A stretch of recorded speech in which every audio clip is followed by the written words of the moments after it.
We want circular movements with the wrist staying in the center, not even moving. See how my arm's not even moving? Look. No movement of my arm, except that the only movement I'm doing is turning my palm over. That's all I'm doing. And in punching, that's exactly the same thing. Your hand's here and you turn it over, you see? By the way, that's a Taiji fist. That's how it should end up upon impact for Fa-jing.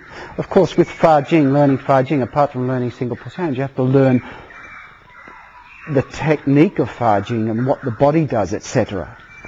So this is how it makes contact. See how it kicks over? And it's these last three knuckles here that are actually making contact with the thing, not these two big muscles as in karate, for instance. The only time we use those two knuckles is when we're doing a downward shot or penetration punch or maybe a back fist. But when we're doing the normal old snap punch, which is basically, well, I mean, we learn all punches with single push hands, the Fa-jing of it.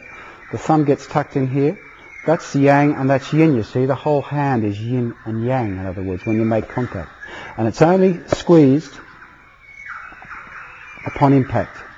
Now people who do this, who learn a stiff sort of martial art, when they see this, they'll go, oh, bang, up, and open their hand physically.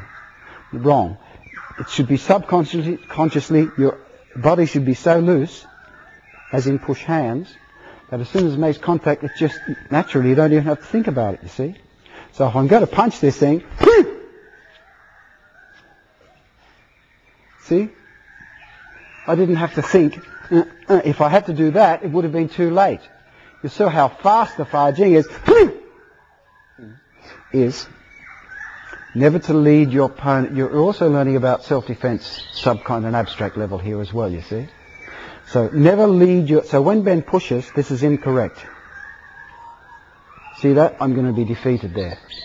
Because I led him into me first, and now I'm going to try and turn. You see? That means... A, I'm trying to turn, which I shouldn't be, and B, I've led him into me. So in other words, he's throwing a punch on the nose, and I'm trying to block it like this. You see? That's what I'm trying to do. That's the same as throw the punch, block. It's okay if the person's smaller than you. If they're bigger and they've got huge arms, you're going to go no, on the nose, and nothing will happen, but they'll still hit you, see? In other words, you haven't moved your center. You haven't turned. Throw the punch again. See? That if you're attacked, never ever go back. Never even stand still. And in my push hands, if I'm sitting back, or onto my left leg rather, that's slightly back, but see, I've led him onto me. I haven't shifted my center. In other words, the golden rule in fighting is be where your opponent doesn't think you'll be. Want to happen. And our leaf spring is a scapula. So just watch this area here. It's just normal at the moment. But when a force comes in, keep pushing, and now see, now it's gone.